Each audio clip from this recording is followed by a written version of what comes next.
Hello, my name is Daniel, and this is the Engineering Success Podcast, episode 32.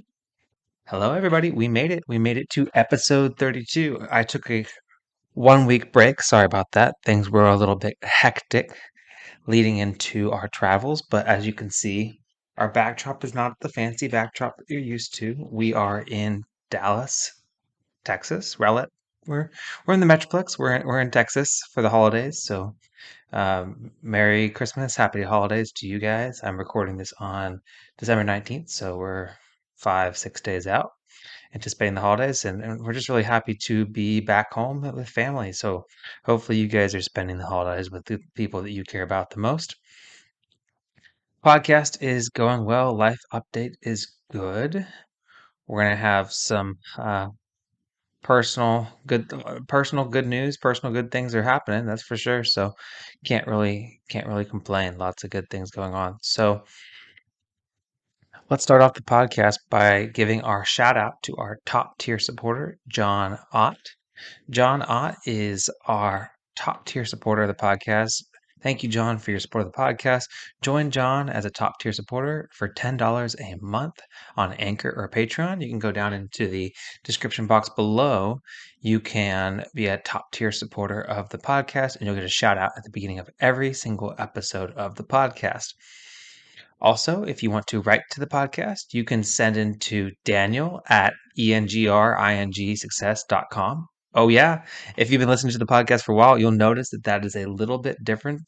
I have a website now. My website is ENGineeringsuccess.com, engineeringsuccess.com, ENGineeringsuccess.com. And you can write into the podcast by emailing Daniel at ENGineeringsuccess.com.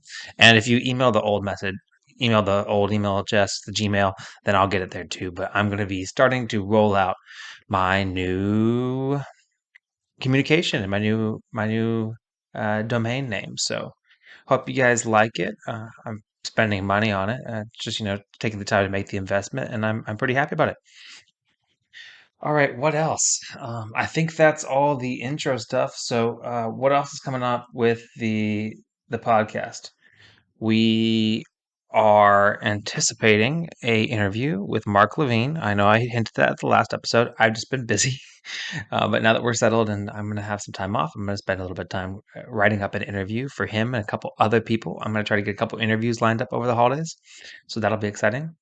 And yeah, the podcast is growing. We're up over 8,000 views on YouTube, over 2,000 plays on all the different podcast aggregators. So definitely trending in the right direction with the podcast. So thank you guys for your support of the podcast, and make sure to check out the new website, ENGineering success at ENGineeringsuccess.com. I'm going to have to figure out how to do that. I'm so used to putting the dot there, but it's ENGineeringsuccess.com, engineeringsuccess.com. All right, let's get into the podcast. You know what it is, guys. You know what it is. It is time for some LinkedIn lunatics. All right, here we go. So this one's fun. Let me zoom in a little bit. There it is. Featured in LinkedIn top news. Let's zoom out just a little bit. All right. During a robbery in Zimbabwe. Well, this is captioned things you can learn from an armed robbery. During a robbery in Zimbabwe, the bank robber shouted to everyone in the bank, "Don't move. The money belongs to the state. Your life belongs to you." Everyone in the bank laid down quietly. This is called mind-changing concept, changing the conventional way of thinking. When a lady lay on the table provocatively, the robber shouted at her, "Please be civilized. This is a robbery and not another R word that I will not say on the podcast." This is called being professional. Focus only on what you are trained to do. When the bank robbers returned home, the younger robber, MBA trained, told the older robber, "Big brother, let's count how much we got." Older robber said, "You are very stupid. There is so much money it will take us a long time to count. Tonight, the TV news will tell us how much we robbed from the bank. This is called experience. Nowadays, experience is more important than paper qualifications. After the robbers had left, the bank manager told the bank supervisor to call the police quickly, but the supervisor said to him, "Wait, let us take out 10 million from the bank for ourselves and add it to the 70 million that we have previously embezzled from the bank." This is called swim with the tide, converting an unfavorable situation to your advantage. The supervisor says it will be good if there's a robbery every month. This is called killing boredom. Personal happiness is more important than your job. The next day, the TV news reported that 100 million was taken from the bank. The robbers counted and counted and counted and counted, but they could only count 20 million. The robbers were very angry and complained, "We risked our lives and only took 20 million. The bank manager took 80 million. It looks like it's better to be educated than to be a thief." This is called knowledge is worth as much as gold. The bank manager and the supervisor were all smiling and happy after all. Hashtag job, hashtag experience, hashtag money, hashtag happiness, hashtag MBA, hashtag India. Awesome. All right, so this was an actual LinkedIn post, and as you can see there, there's a picture of people laying on the ground in the midst of this robbery. So, lots to unpack here. Um, so this individual decided to take a bank robbery and a word that starts with an R that's not a word that I'll say on my podcast, and use that as an analogy to explain innovative business strategies. And I'll tell you, I mean, I want to get an MBA today, but this is like the epitome of trashing on MBAs, memes, level of content. I mean, people complain about people with an MBA that don't know anything that come in and try to take over a business or run an operation. This is like the complete definition of that. And again, I'm not devaluing an MBA. I want to get an MBA. I think that they're very valuable, but gosh, this is insane. This is ridiculous. Relating a robbery and embezzlement to a positive swim of the tide. Um, Good if there be a robbery. That's killing boredom. And knowledge is worth as much as gold, but definitely wouldn't advise encouraging an armed robbery on your LinkedIn page. Um, though, I mean, this it's just pretty horrible. I guess the moral of the story is theft is okay. Um, and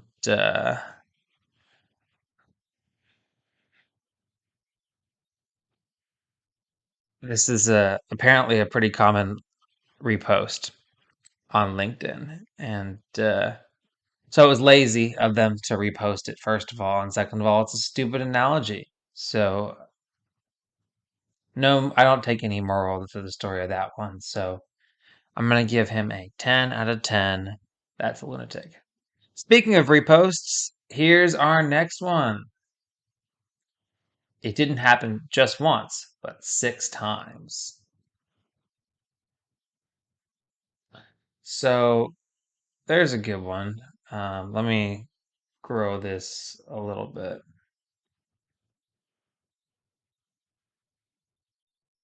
Pull that out so you can see the whole thing. There you go.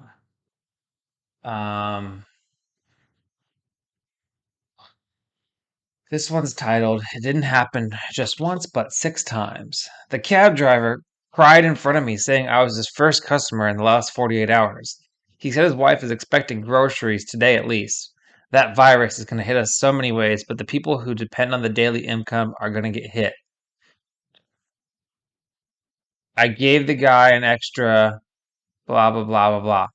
My gosh. So not only are people not generous, but they're doing copy paste just to show that they're generous and make some comments about the virus. And this was posted 4 days ago, which so this was probably a post that was went viral in the first months of the coronavirus, and here we are 2 years later in 2022, and people are still posting content that is reposted from early days of the coronavirus. So, yeah, LinkedIn is devolving, unfortunately, and that is one of my, I guess, recurring points that I make on the podcast. But um, yeah, so that's what I have to say. LinkedIn's devolving. I mean, that, or this is a good idea. Maybe the cab driver is selling the same story to every single one of the LinkedIn lunatics, which, maybe that's a little sob story that they're using to make a little extra money. But hey, word of advice, people: if you want to go be famous on LinkedIn, notice how these people don't really have that much engagement. This stuff doesn't really do much for you, so don't don't do it. Write your own stuff. Write your own generic LinkedIn posts. And if you really want to become a LinkedIn influencer, you got to remember that what you're supposed to do is you're supposed to write one line, then hard return, new line. Each sentence needs to be its own line. So remember, if you want to make it big on LinkedIn. Anyways, yeah, guys, just post your personal updates on LinkedIn. Don't post this crap. All right, that's this week in LinkedIn Lunatics. Do I sound distracted? I am. All right, we're going to take a quick ad break and then we'll be right back. And we're back. All right, the next question is future of chemical engineers without ONG. And I imagine that they're saying without oil and gas. That's just what I'm going to guess. So they say, for now, oil and gas is a major employer of chemical engineers. So my question is simple. What will happen to all these chemical engineers when we shift to renewables or some other sort of energy production? What will happen then? I am just a final year student. So I'm going to give them a break on this. It's a reasonable question for somebody that is a final year student in college to ask. So I want to remind. So I think that a lot of people that don't work in the energy industry don't have the contextual understanding to know that energy is not just oil and gas, you know, traditional oil and gas, and then renewables. It's not just going to be we go from one to the next, and then and that's something that a lot of our policymakers don't know either. But energy production is the transition for energy towards more renewable society of energy generation is not going to just go flip a switch. You can't just say, "Hey, we're going to do solar. We're going to go 100% solar." It's not going to happen. Just like how the concept of being 100% carbon neutral, people are they're not American Airlines is not flying their planes in a carbon neutral manner. They're buying energy credits to offset their carbon productions. Anyways, we maybe we can go into that in another episode of the podcast if you're interested. If you're interested, you want to learn more about how the energy credit industry works, I will do a deep dive and do some research and get back to you in another episode of the podcast. So comment down below if you want a deep dive in the carbon tax and carbon energy credit industry. Um, but okay,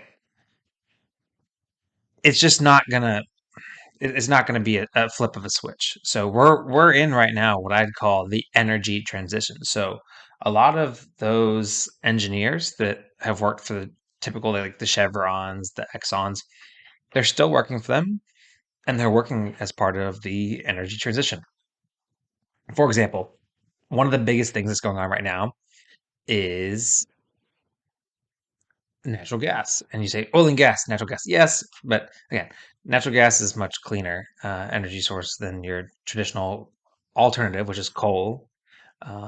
So natural gas, the biggest thing that's going on right now, big buzzwords is LNG. LNG is liquefied natural gas. So we're bringing the natural gas out of the ground. We're piping in pipelines to an export terminal. At that export terminal, they are converting it into liquefied natural gas. They're putting it on massive tanker ships, and then they're powering entire countries. So Um, One example of that is Golden Pass LNG in Sabine Pass, Texas. And Golden Pass LNG is owned by ExxonMobil. They own a 30% stake. And then I think the other 70% um, is Qatar Energy. So Qatar Energy owns 70% and ExxonMobil owns 30%. So these companies that are really experienced, very well known oil and gas companies, they're involved in the energy transition. So the companies that are working for those companies that you think that would get phased out without oil and gas, they're going to be those same companies are going to be the companies that are at the forefront of the energy transition. So that's one big thing there, and also on the consulting side, um, I work for a large EPC firm, and we do construction jobs for natural gas facilities. We do construction jobs for power plants. We do construction jobs for food processing facilities. The engineers that work in the chemical engineers that work in consulting companies, I mean, they're not necessarily doing the design of all the OEM original equipment manufacturer equipment that's actually doing the proprietary processes.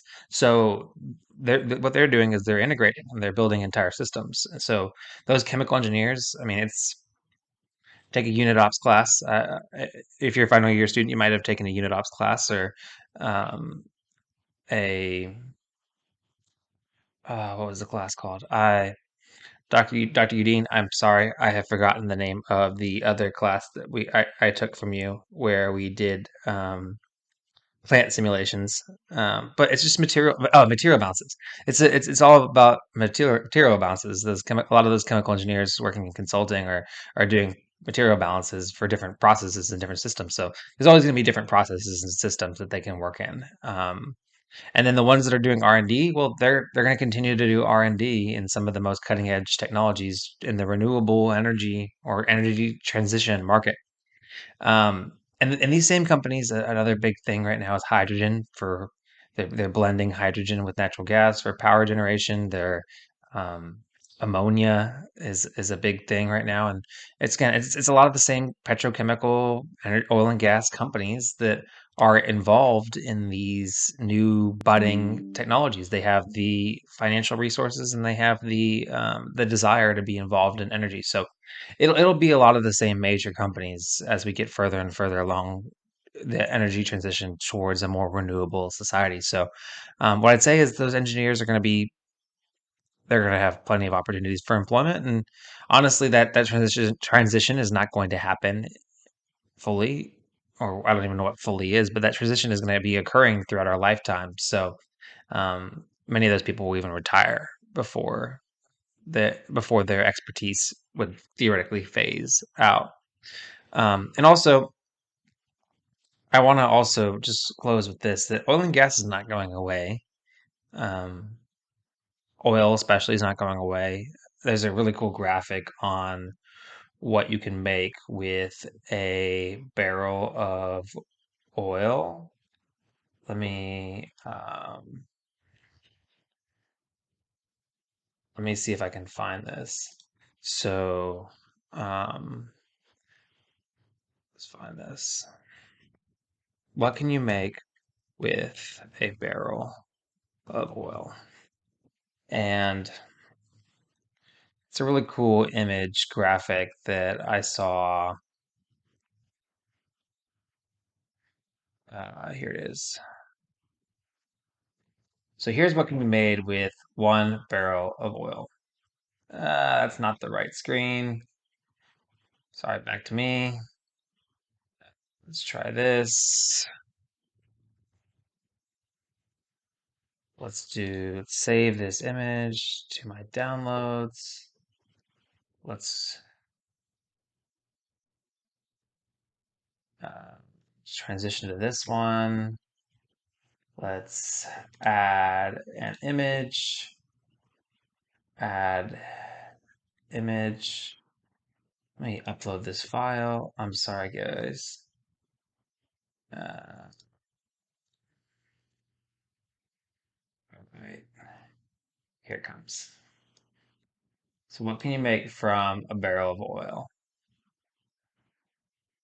And again, this is not me like simping for the oil industry. This is just me being kind of realistic about what you can make with a barrel of oil, which is kind of interesting.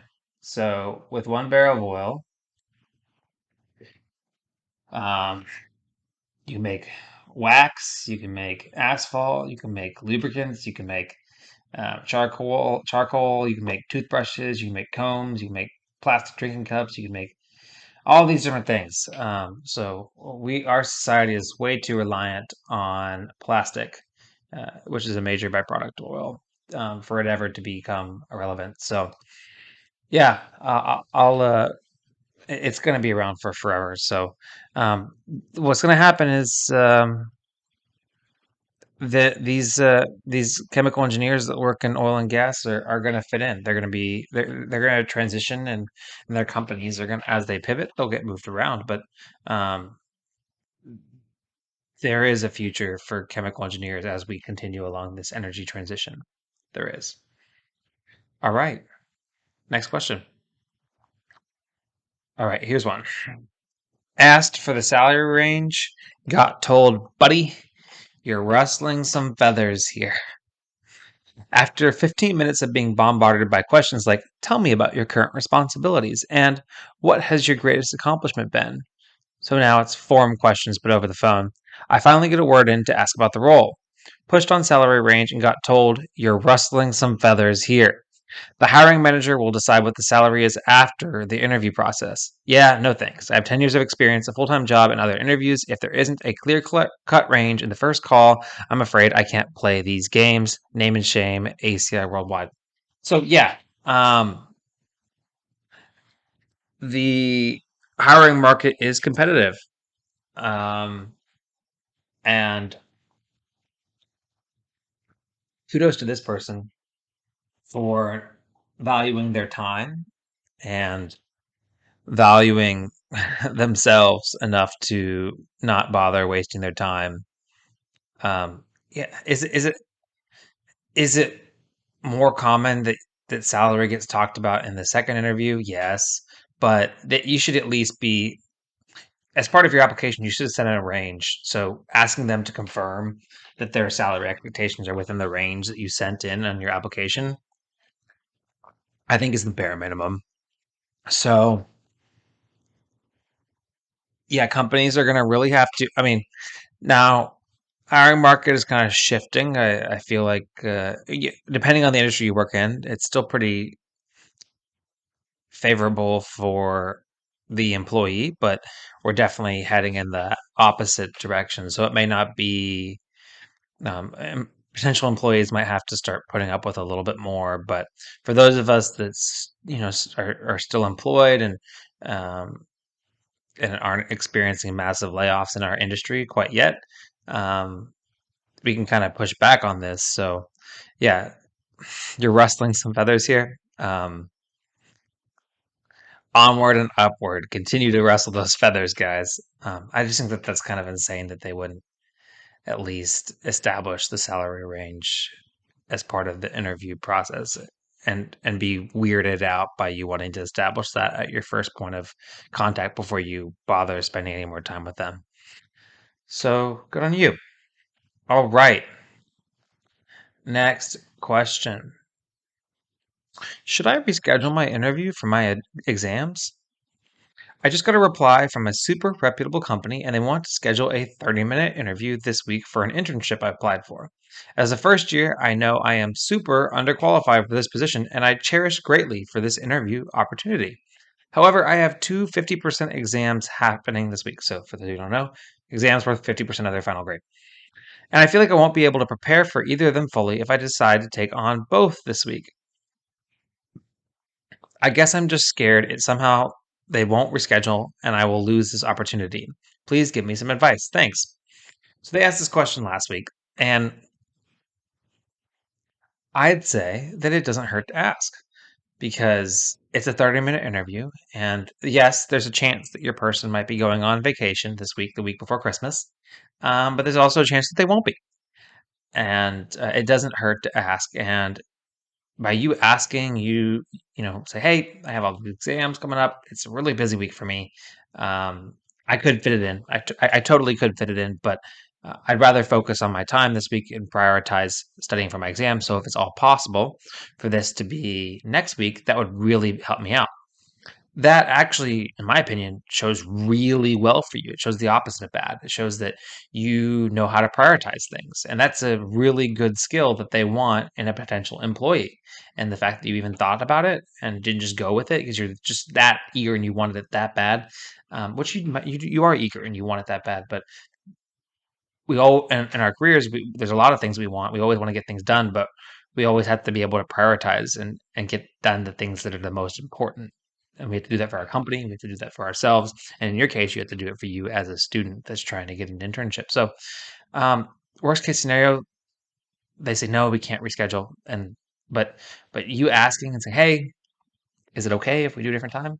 That's not going to hurt you, in my opinion. That's not going to hurt you. So go for it. Go ahead and ask them, and if they say no, then it's probably because they're going on holiday or something. But it does not hurt at all for you to ask. So go for it. Ask away. All right. Next question. Best way to prepare for a 21 credit semester? My initial plan was to study Calc 2 in the winter break so I have a good head start, and that I could have more focus on my other classes. I've noticed I've slowly become fairly lazy. I've been procrastinating until the last minute, where previous semesters were that was unheard of for me. I do not want to burn myself out. I feel burnt out already, and I'm struggling to finish strong. Should I focus on gaining my discipline back and taking a well deserved break? My next semester will include Calc 2, Physics 1, Linear Algebra, Chem 2, Engineering 2, and Russian 2. Okay. Ready for this? The best way you should prepare for your 21 credit hour semester is by not taking 21 credit hours. I know, a little bit aggressive, but yeah, is why are Calc 2? Maybe I'm kind of confused why Calc 2 and linear algebra are both on your schedule at the same time. If you can't avoid it, then save Russian 2. Maybe you could take Russian 2 in the summer online. I don't know how your university works, but a lot of universities they'll allow you to transfer in your language credits from somewhere else.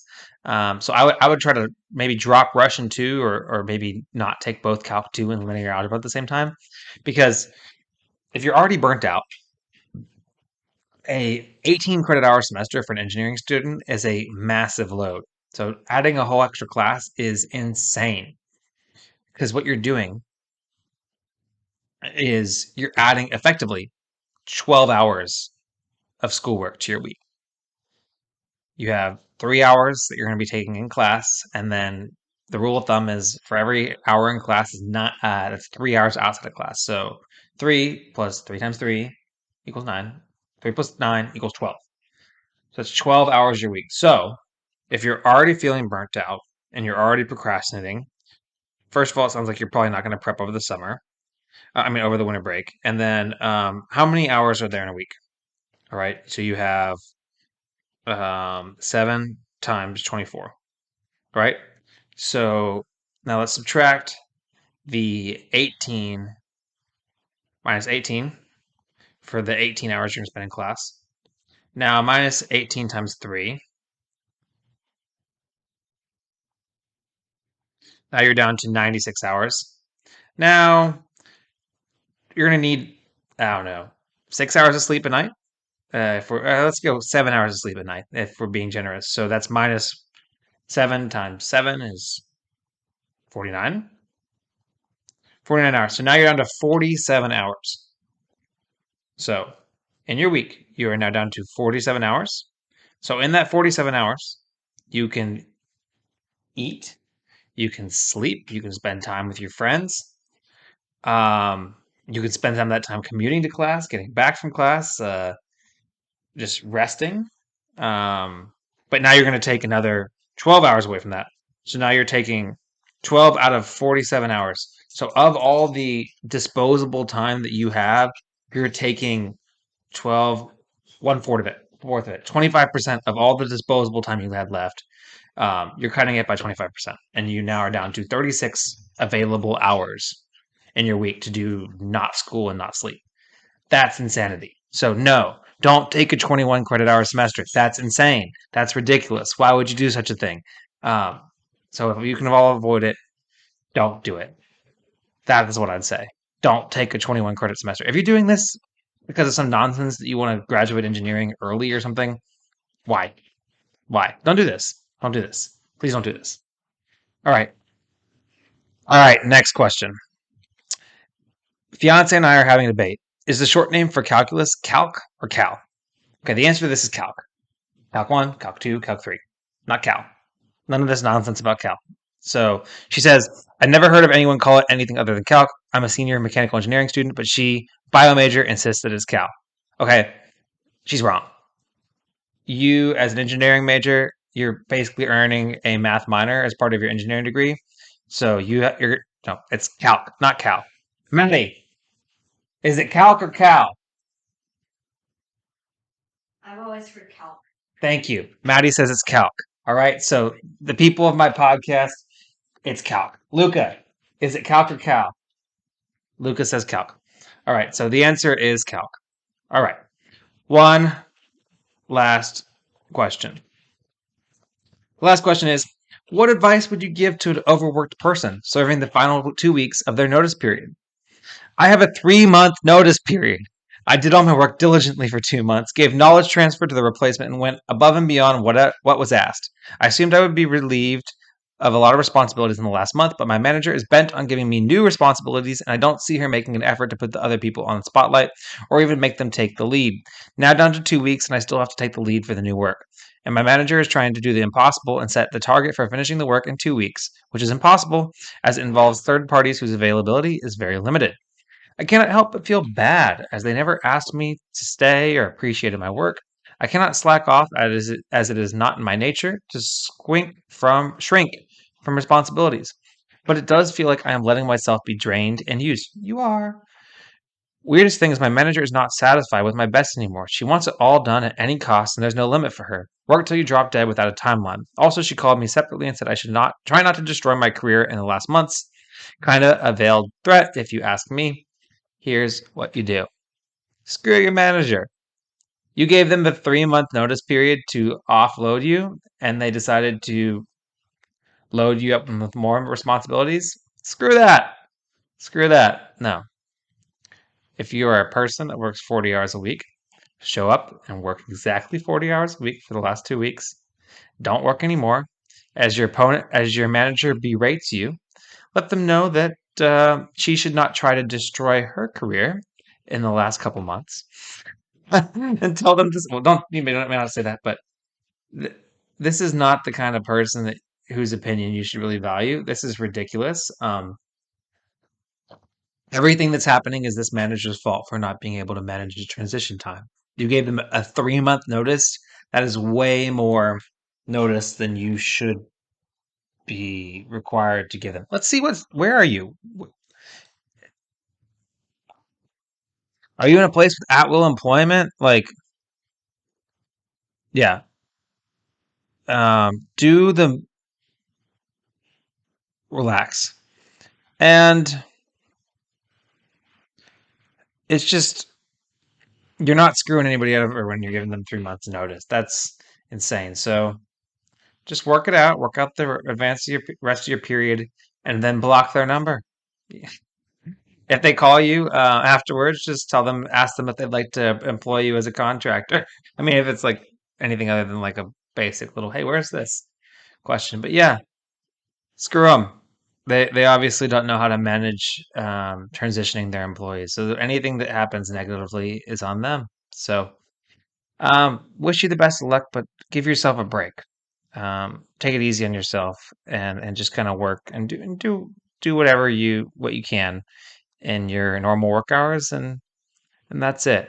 And you've done your work of trying to hand things off. And if your manager handed off new responsibilities to you without giving you the opportunity to transition those things to other people, then that's kind of on them. So, man, this manager of yours has really done a poor job of setting themselves up for failure. So I wouldn't want to be them, but cheers to you for getting out of that situation. All right, guys.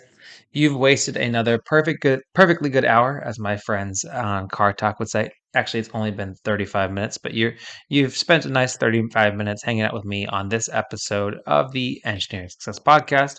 Thank you for listening. Make sure to rate the podcast 5 stars. Leave a comment down below. Your engagement really helps me out, and consider supporting the podcast on Patreon or Anchor. Really appreciate your support, and I will catch you in the next one. Thanks. Thank you for watching this episode of the Engineering Success Podcast. I really appreciate your support. It would really help us out if you leave comments down below, like, comment, subscribe. All those things really help us engage and get our reach out. And also make sure you give the podcast a 5-star review on your favorite website. I'll read out all the best reviews down below. Chasing payments, still playing in the basement while I'm working on arrangements. They heard the kid in 50 countries, thank God that's amazing. But I'd rather thank Spotify, they put me on the station.